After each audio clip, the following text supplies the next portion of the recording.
Ban the Box is part of Princeton's undergraduate admissions opportunity campaign, led by Students for Prison Education and Reform, whose mission is to remove the question regarding previous conviction history from the undergraduate application. Having originated back in 2014, the campaign is now gaining more visibility on and off campus due to recent developments. In August of 2018, the Common Application, through which Princeton receives the majority of its applicants, released a statement saying that it would no longer collect information on conviction history from students applying to college. That means it's now up to Princeton to decide whether it will continue to collect information produced by a racist and classist criminal justice system. There are a litany of facts, statistics, and academic studies that prove that the university will be better off without the box on its undergrad application.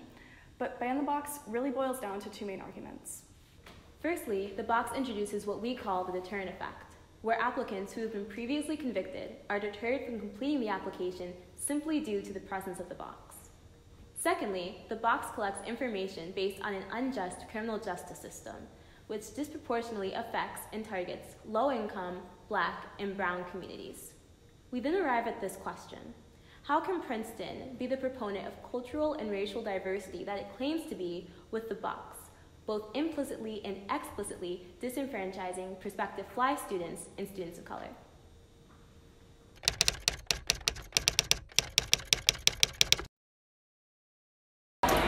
Yes. Yes, I've heard of it. No. Yes, I just have to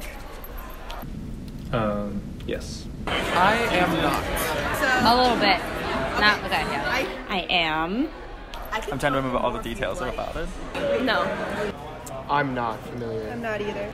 So I know that it's for incoming applicants on the Princeton application, I guess. Universities often require students who have had a criminal record to check this box and explain themselves. Summary. Oh, this is where they said that you're not required to say that whether you were incarcerated or not. There's a box asking to check here if you've been convicted of a crime or have been arrested or something like that.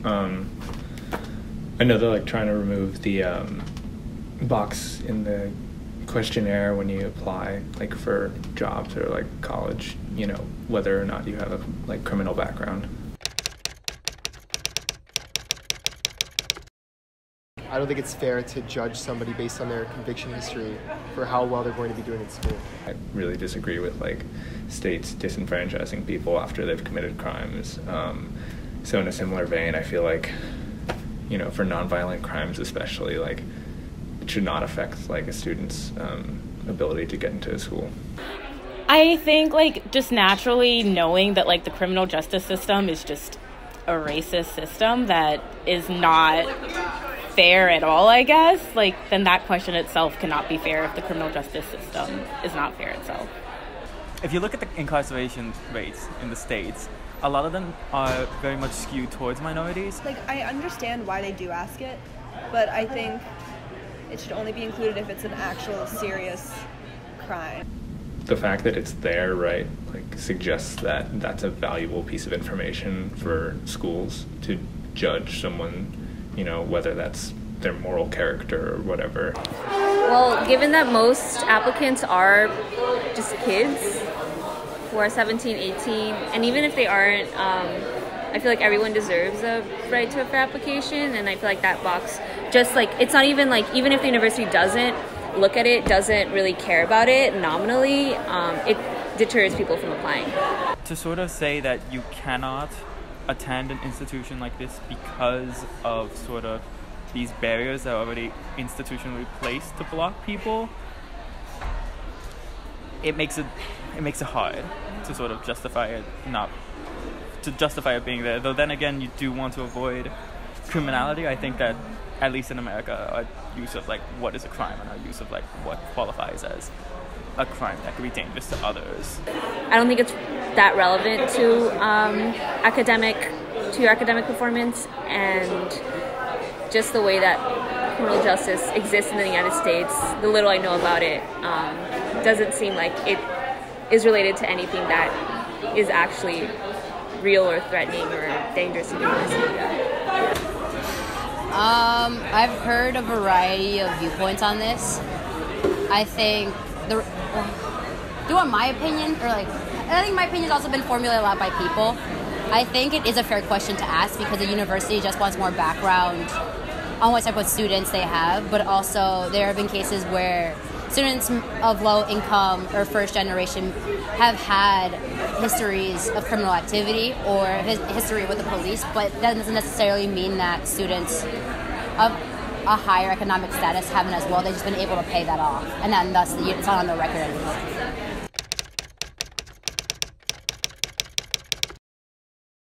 So I know that there's some talk about it being for like really petty crimes, I believe.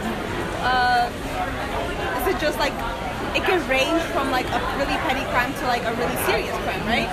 And I don't think that makes sense. I think that's bullshit because that means you're pretty much just putting a whole lot of stigma on something so minuscule.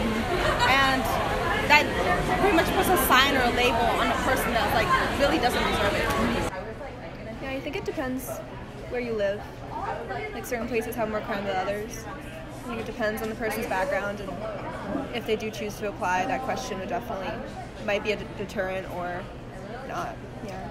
I think would tell some people, especially those with, you know, a criminal background, that like we're like judging you or we're not welcoming. Well, I mean, I guess the idea of having the question on there could deter some applicants from applying if they have a history and they feel like, you know, this is going to reflect negatively and this is going to be the only thing that shows up. I think it does.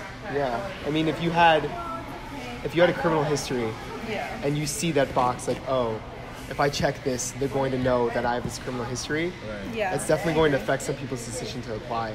And I think that's unfair because then it's going to reduce the amount of diversity on campus.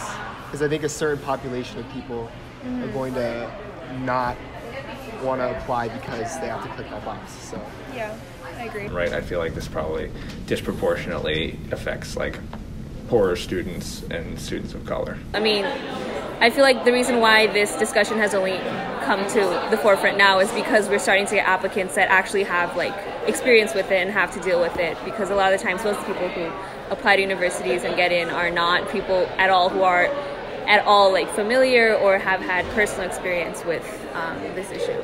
Yeah. I think it would put at risk possibly information out of the past that you don't want upwritten. Like for me, I was arrested because of domestic violence that happened.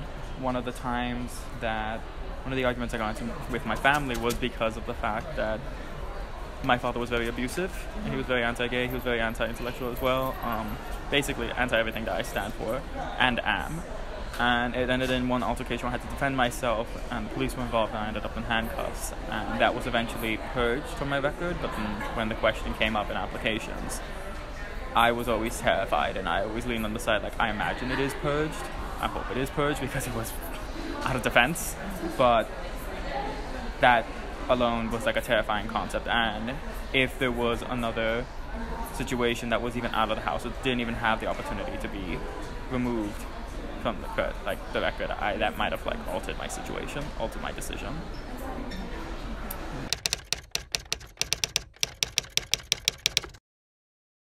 Do you want me to read it out loud? Yeah, sure. Only by including people with a broad range of experiences and perspectives are we able to realize our potential. Yeah, I mean, feels kind of counterintuitive, right? Mm-hmm. Like, if you're not open to, you know, bringing in people who have maybe had, you know, harder circumstances, I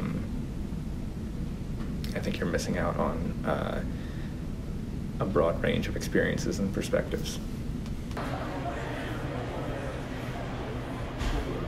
Yeah, exactly. Like if you're going to include that quote, then you shouldn't include the box. Yeah. Like it's literally. Yeah. Yeah.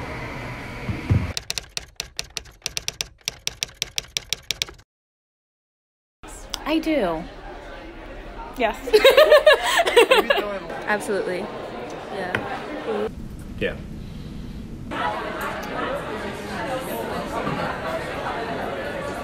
Yeah. Yeah. They should ban the box. I think so. I believe that since they should not use it in their admission decision, there's no point. I would say so. Yeah. If the data shows that it's skewed, then I mean, we're an institution that prides ourselves in learning and evolving. Why not take the next step? Of course, because like everything that we've said before, the fact that it's minority students and the fact that they are treated this way in society, campus should not be perpetuating that system. I personally think no. But it's not because I don't support like first-gen low-income people. It's more the fact that I think that obviously you can tell I'm very conflicted on the concept because I know that the college application process, like the Common App has gotten rid of the question, and it's just Princeton that wants to keep that question. And like by them keeping this question, it's more of like, today was Ivy Day. And, Princeton came out with their article saying how they want to diversify their college application process. But by having this question, they're not. They're still keeping a certain percentage away of students who are very bright and intelligent from coming to the school. So Princeton should get rid of the box. Okay. As you know, our videos strive to capture a diverse set of experiences, opinions, and views on the topics we cover throughout the year. This time, it's a little different, and that's because we here at Woke Wednesdays firmly stand behind what Ban the Box is and what it stands for. If you happen to share the same opinion and stands, we'd like to ask you to please take a moment to sign the petition in the description. And if that's not the case, that's okay too. We'd also like to hear from you, not only at our discussion events that happen every Wednesday in the CAF, but also in the comment section. Thank you.